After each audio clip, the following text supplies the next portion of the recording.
When the medical team came to persuade me to live for the 99th time, I still refused. Miss Bennett, leukemia isn't that serious. If you want, we can cure you. Seeing my resolute appearance, they were puzzled. Isn't there anyone in this world who loves you or whom you love? Hearing this, I smiled. There is. It's just that now, the person I love is intimately entwined with someone else right in front of me. My mom thinks keeping me alive is a waste of money, and my dad has already prepared a coffin for me.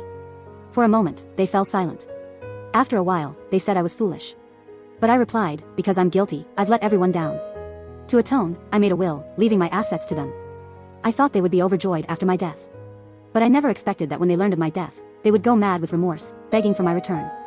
Are you sure you won't accept chemotherapy? If you don't, you'll only have 3 months to live. The medical team was still struggling to persuade me. Hearing this, my heart warmed at their unfamiliar kindness. Then, I slowly shook my head. Seeing this, they sighed and left. After their departure, I discovered they had left behind some documents. Without hesitation, I chased after them. But before I could get close, I overheard their conversation. What a weirdo, never seen someone begging to die before. If she wants to die, fine, but why drag others into it? If she dies, it'll mess up our team's success rate. Upon hearing this, I stopped in my tracks and didn't follow any further. Instead, I slowly opened the document. It was a liability waiver confirming no relationship. Suddenly, I found myself laughing. But after the laughter, I decisively signed my full name. Indeed, the dead shouldn't burden anyone. Shortly after signing, Zoran's secretary pulled up in front of me in a car. Without a word, I got in. The car quickly arrived at Zoran's house. Opening the door, I saw Zoran shirtless. And Estrella, her body covered in suggestive red marks. A musky scent lingered in the bedroom, with used condoms strewn all over the floor. This is your task for today, clean it all up. Before I could react, Zoran threw a maid's uniform at me. Their field wasn't limited to the bed, there were traces on the couch, in the bathtub, and even on the table. My heart ached unbearably, yet I had to keep smiling cheerfully. Sure, leave it to me. Seeing my forced smile, Zoran clenched his fists discreetly. While cleaning, I discovered our old engagement photo in the trash can, the one of Zoran and me. Our love had once burned so passionately that we'd walked down the aisle, but now we were strangers. Just then, Estrella's excited voice rang out from the bathroom. Zoran, I'm finally pregnant. Hearing this, Zoran was momentarily stunned. After regaining his composure, he planted a kiss on Estrella's forehead. What should we name our child? How about Luna? Estrella beamed with joy. How do you know it'll be a girl? Hearing her words, the cloth slipped from my hand. Once, I had asked Zoran that very same question. The child we had hoped for was also to be named Luna. Snapping back to reality, Zoran and Estrella had already gone to the next room. The sounds of splashing water echoed, as if intentionally for me to hear. I forced myself not to listen, but my tears were quicker to react, already falling. A sharp pain shot through my chest, and suddenly I coughed up a mouthful of blood. In an instant, my face turned as white as a sheet. I had made a promise to Zoran to be at his beck and call, and I had no right to run away even if I wanted to. Because I was guilty. I was responsible for his sister's death. His sister Melody was my best friend at the time, and it was through her that I met Zoran. The reason for being with Zoran was simple, we hit it off. As the campus heartthrob, he confessed his feelings for me in front of the entire school, causing quite a stir. Back then, Melody would call me sister-in-law, making me blush and flustered. She often covered for Zoran and me when we were dating, acting as a messenger between us. In our youth, 3 wasn't a crowd. But all the good times came to an end and Melody became the target of malicious rumors. Because of this incident, the harassment and insults led Melody into depression. I heard it all and felt the pain in my heart, trying to comfort her. But the next day, we received the terrible news. Then came Zoran, clutching Melody's suicide note, his eyes bloodshot. Furious, he yelled at me, Melody was so good to you, why did you have to kill her? You murderer. I collapsed on the ground, looking at the handwriting on the suicide note in disbelief. Zara, you're right, we should look forward.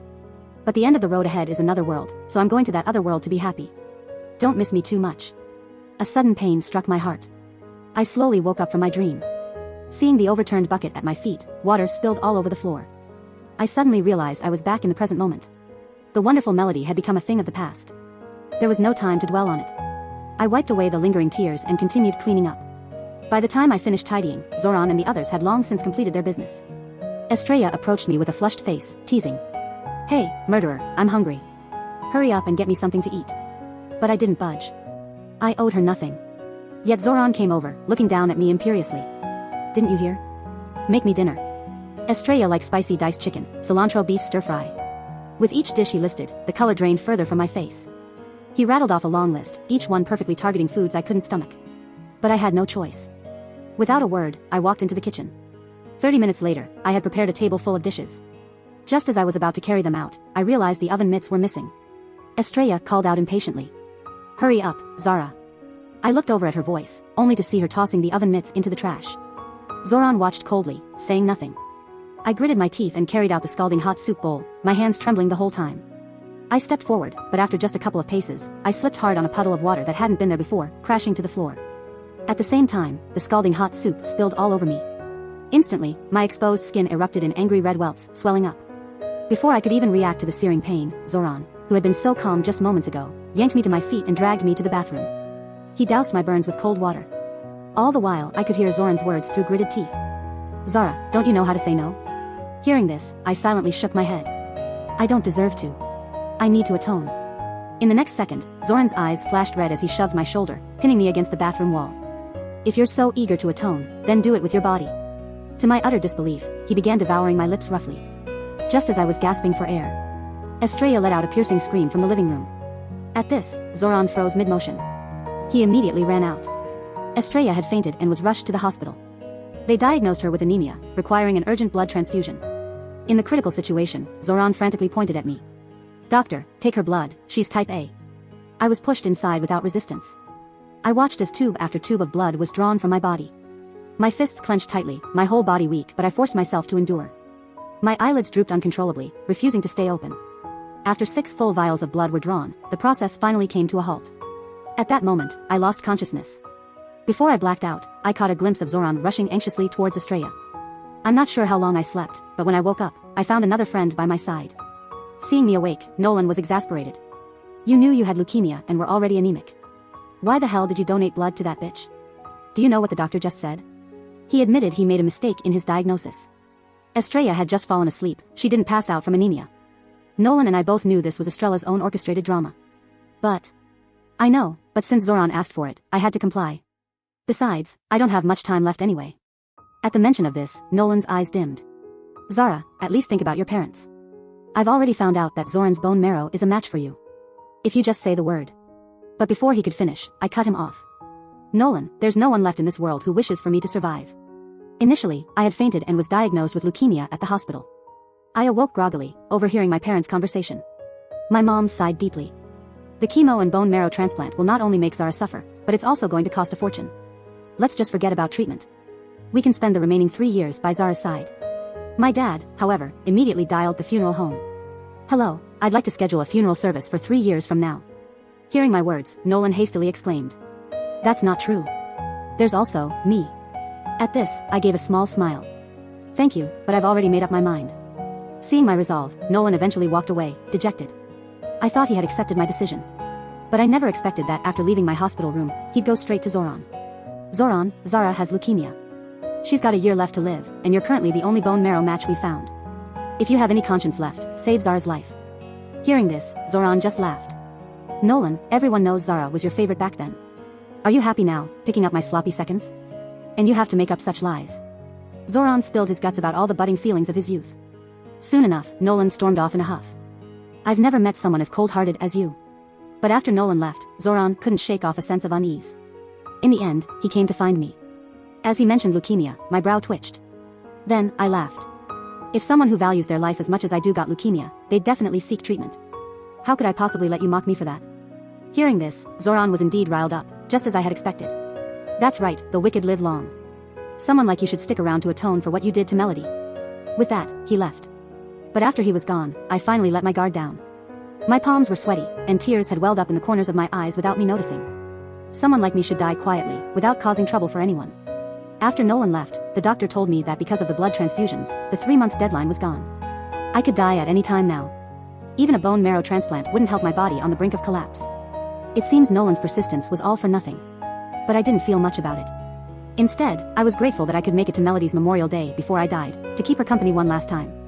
On the day of the memorial service, I took the finalized estate transfer contract and made a trip to the Zorn's family home. I rang the doorbell, and when the door opened, Mrs. Winters took one look at my face and slapped me hard across the cheek. In an instant, my cheek swelled up and turned bright red. You approached me with the audacity to show your face here. If it weren't for you, Melody would still be alive. But I remained unmoved, and instead handed over the documents I was holding. Ma'am, this is all of my assets, and the last thing I'm leaving for Melody. I hope you. Before I could finish, Zoran, dressed in black funeral attire, snatched the contract from the side and tore it to shreds. Then he flung it into the air.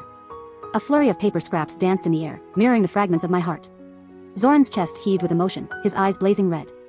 You think this pittance can appease us, can make up for your mistake? If you want redemption, then die. Why don't you just go and die? Malicious words don't scare me, but coming from the person I love most, they chilled me to the bone. In the end, I simply bowed to them and left. As Zoran finally calmed down, he furrowed his brow, watching my retreating figure. For the first time, he realized how fragile I looked, as if I might dissolve into thin air. Just a few steps away from the Winters family, I saw someone unexpected. Melody. In that moment, the name I had buried deep inside finally escaped my lips, and that person froze, seeing me with tears welling up in their eyes. You're not dead? The person before me was completely intact, down to every strand of hair. I couldn't believe it, feeling as if I had just woken from a long dream. Hearing my question, Melody scratched her head, embarrassed. She began to explain the whole story to me. As it turned out, she had only faked her death to escape a marriage arranged by the Winters family and had eloped with her boyfriend. The rumors of her suicide and the farewell note were just a ruse. Today was the first time I sneaked back home. I never expected things to have blown up this much. But she was also confused about something. I definitely left a letter for my brother afterward, telling him to let everyone know I was actually alive once I successfully eloped. Suddenly realizing something, Melody exclaimed. Could it be that someone destroyed that letter? So, Melody thought her message had been successfully delivered. For 5 years, she didn't dare come home to face Mrs. Winter's scolding. But in reality, the letter had been destroyed by someone with ulterior motives. And it wasn't hard to guess who that person was, Estrella, who had always despised me. A misunderstanding had made me atone for 5 years. But I had no intention of telling Melody that I had been branded a murderer. I didn't wake up today. Nor did I say I might die at any moment. Since I'm gone, there's no need to make the living sad. I only lied to Melody, saying I'd be traveling abroad indefinitely. Hearing this, she hugged me tightly, reluctant to let go. I've just come back, and now you're leaving. What about my brother? Is he going with you? I smiled without speaking, just handing Melody the ring I'd been wearing. Give this to your brother for me. The inexplicable solemnity startled Melody, but she accepted it willingly. After parting with her, I took a cab to where Zoran and I had our first date. Blue of the sea, song of the waves, I walked step by step into the deep ocean, with no return. Since the Memorial Day, Zoran hadn't heard from me, which left him somewhat panicked. After much deliberation, he couldn't help but look for me. But just as he was about to get up, he saw Melody running in, crying. Seeing his sister back from the dead, he hadn't even had time to rejoice. Then he heard the terrible news. Brother, Zara's gone. I really know I was wrong. In an instant, Zoran's eyes turned red as he stepped forward to question Melody. What did you say? Melody's voice choked up, each word punctuated with sorrow. This morning, the police fished out a body from the Mediterranean. The body, it had Zara's hairpin on its head.